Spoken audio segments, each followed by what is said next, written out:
হাল আতা আলাল ইনসানি হিরুম মিনাদ-দাহরি লাম ইয়াকুন শাইআম মাযকুরা।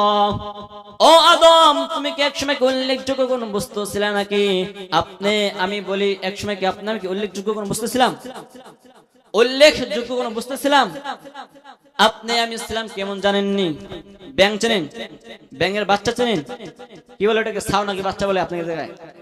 বাচ্চা। দেখবেন ওই বাচ্চা কোনো চোখ নাই, কান নাই, কিচ্ছু নাই। দেখছেন কিনা? কালো।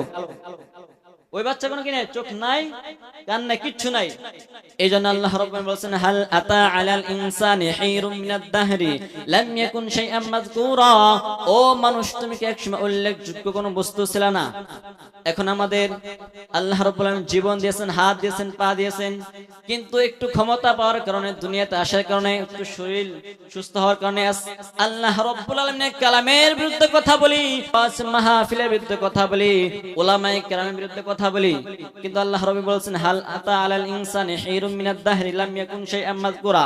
তো উল্লেখযোগ্য বস্তু ছিল না, এখন ঠিক আছে আমার বিরুদ্ধে কথা বলছ, আমার কোরআনের বিরুদ্ধে কথা বলছ।